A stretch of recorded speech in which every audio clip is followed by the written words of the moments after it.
Olá, pessoal! Espero que vocês estejam todos bem. Essa videoaula está inserida na disciplina de Desenho Técnico para Engenharia. E nela nós vamos trabalhar a aula 2, que fala sobre cotagem. Essa videoaula ela tem como objetivo fazer com que vocês compreendam um pouco sobre os princípios gerais, sobre as regras gerais de cotagem que devem ser aplicadas em desenho técnico. Então, nós iremos abordar a NBR 10.126 de 1987, que aqui fala sobre cotagem em desenho técnico. Vamos começar definindo cotagem. Cotar um objeto é representar suas dimensões reais no desenho, através de uma grandeza numérica de símbolos e de linhas. Então, pessoal, vamos imaginar que eu esteja fazendo o projeto de uma casa, ou de uma peça qualquer mecânica, ou de uma estação de tratamento de água. Por exemplo, se eu fizer apenas um simples desenho, isso não será suficiente para a compreensão total do projeto. Então, eu preciso de quê? Preciso de outras informações, como as dimensões do elemento que eu estou representando. Então, essa forma padronizada de representar essas dimensões é que a gente chama de cotagem. A cotagem, ela possui alguns elementos, que são a cota, a linha auxiliar, a linha de cota e o limite da linha de cota. Vamos lá estudar o que cada um significa. A cota é o valor numérico que representa a dimensão real do que é desenhado. Por exemplo, aqui nessas figuras, aqui nós temos a representação de todos os elementos, né? Esse número, né, o valor numérico, é o que a gente chama de cota, que ele está representando a dimensão real desse elemento, né? Aqui outro exemplo, por exemplo, aqui nós temos um banheiro, significa dizer que essa dimensão do meu banheiro é igual a 2,10 metros. Aqui quer dizer que a espessura da minha parede é de 15 centímetros. Então, eu estou fornecendo uma informação que será utilizada para a execução desse banheiro. A linha auxiliar são linhas finas que são perpendiculares à linha de cota e que representam um prolongamento do contorno da peça. As linhas auxiliares, elas são contínuas e elas devem ser prolongadas um pouco além da linha de cota. Eu não falei ainda de linha de cota, mas vamos lá. As linhas auxiliares são essas aqui, ó, que ficam perpendiculares a essa linha de cota. Tá aqui as linhas auxiliares, elas devem passar um pouco da linha de cota, devem ser prolongadas um pouco. E um pequeno espaço deve ser deixado entre os limites do desenho e a linha auxiliar. Então, ela não está aqui juntinho do desenho, ela tem um espaçozinho que deve ser deixado. Aqui são as linhas auxiliares. A linha de cota é uma linha que é traçada paralelamente ao comprimento do desenho a ser cotado. Então, é essa linha aqui, ó. Tá aqui é o elemento a ser cotado, tá aqui a linha de cota. Ela é paralela à dimensão cotada. Aqui a linha de cota. E nós temos também o limite da linha de cota, que ele pode ser representado por símbolos, por setas, por traços oblíquos e também pode ser representado por círculos. Vocês também vão ver o limite sendo representado por círculos. Aqui nós temos alguns exemplos, né? O limite da linha de cota sendo representado por setas e por traços oblíquos. Então, ele vai representar onde começa e onde termina a minha linha de cota. Essa indicação do limite da linha de cota, ela tem que ter o mesmo tamanho em um mesmo desenho. Você não pode fazer uma setinha pequena aqui e uma setinha maior aqui, tem que ser padronizado. Essas setas de limitação da linha de cota, elas sempre devem ser representadas entre os limites da linha de cota. Então, se o desenho é daqui para cá, a seta tem que estar aqui dentro. Só que existem exceções. Quando o espaço ele não é suficiente, elas podem ser representadas externamente. Daqui a pouco eu vou mostrar para vocês alguns exemplos de quando o limite da linha de cota ele não é representado entre os limites da linha de cota. E é isso, são esses 4 elementos da cotagem. Vamos falar agora um pouco sobre algumas regras de cotagem. A norma ela fala sobre 2 métodos de cotagem. O primeiro é aquele no qual as cotas são localizadas acima e paralelamente às suas linhas de cota, no centro delas. Aqui eu tenho um exemplo para vocês. Então, quando você tem uma dimensão horizontal, né, para representar cotas horizontais, fica simples, né? A cota está aqui sendo representada acima da minha linha de cota e no centro dela. Quando você tem elementos oblíquos ou verticais, aí é onde surgem as dúvidas e os erros, né? Então, segundo esse método, aqui as cotas oblíquas, elas devem acompanhar a linha de cota, estar paralelas à face cotada, sempre em cima e no centro, certo? Quando as cotas são verticais, o valor numérico, a cota, ela deve acompanhar a linha de cota como se o observador estivesse à direita do desenho. Então, você se imagina do lado direito olhando para o desenho. Então, a cota fica em cima da linha de cota. Então, segundo esse método, as cotas devem sempre estar localizadas acima das suas linhas de cota e devem ser escritas de modo que possam ser lidas da base ou do lado direito do desenho. As cotas em linhas de cotas que estão inclinadas devem obedecer a essa regrinha aqui, ó, desse desenho que está representado aqui nesse canto, certo? Então, dependendo da inclinação da linha, você vai obedecer a essa regrinha aqui, segundo esse primeiro método. É o que está representado aqui nesse desenho, né?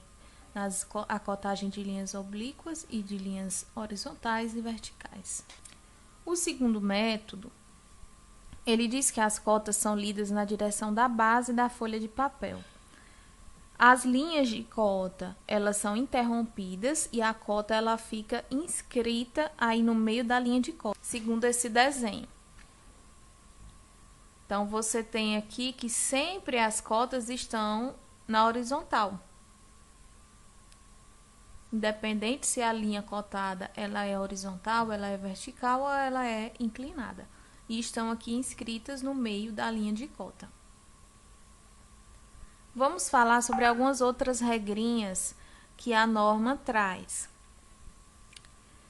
Primeira, não usar a linha de desenho como linha de cota. A gente viu que tem que ter um espaçozinho, né? Então, ó, essa forma aqui de representar está errada. Representando a cota em cima da linha do desenho. Tem que dar um espaçozinho. E eu vou aproveitar essa figura para falar sobre a cotagem de elementos de desenhos isométricos. Nesse caso, essas linhas auxiliares, elas têm que estar alinhadas com a linha do desenho. Essa daqui até está um pouquinho torta, né? Ela tem que estar alinhada com a linha do desenho, com os eixos, né, do desenho isométrico. E a linha de cota paralela ao elemento cotado. Um erro muito comum é o cruzamento de cotas. Então, o principal objetivo de seguir essas regras de cotagem é deixar o desenho claro. O objetivo da cotagem é fornecer informações complementares ao desenho, de forma que fique claro para quem pegue, de forma que fique claro para quem for pegar aquele projeto para executar. Então, você não pode fazer a cotagem de forma que fique bagunçado, que fique esteticamente ruim de ler. Então, o cruzamento de linhas, ele faz isso. Aqui nós temos alguns exemplos. Para evitar o cruzamento dessas linhas, as cotas menores, elas são feitas primeiro e as cotas maiores em seguida. Então, as cotas menores devem estar no interior das cotas maiores, como nesse primeiro caso. Aqui eu evito o cruzamento das linhas auxiliares. Nesse segundo caso, eu fiz primeiro a cota maior e depois fui para a cota menor. Aqui, ó, em todos esses pontos representados por esses círculos vermelhos, vai acontecer o cruzamento das linhas e vai poluir o meu desenho. Esse desenho da esquerda é bem mais simples de ser compreendido do que esse da direita. Então, tentar evitar isso. Como é feita a cotagem de chanfros? Então, ela pode ser feita de várias maneiras. Você pode representar as dimensões dos chanfros, cotando as suas dimensões horizontais e verticais, cotando uma das dimensões com ângulo. Essa dimensão pode ser a horizontal, a vertical ou a dimensão inclinada do chanfro. Se o chanfro ele tiver um ângulo de 45 graus, o ângulo ele é dispensado. Então, você representa apenas a dimensão. Nesse caso aqui, ele está representando a dimensão inclinada.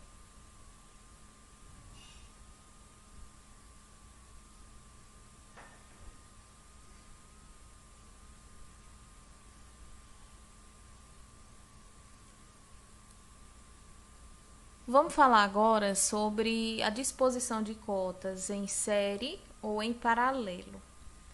Se você quiser representar as dimensões de elementos sempre em relação a um ponto em comum, você pode usar a cotagem em paralelo. Por exemplo, nesse caso, eu quero representar a distância desses elementos em relação a esse ponto aqui inicial.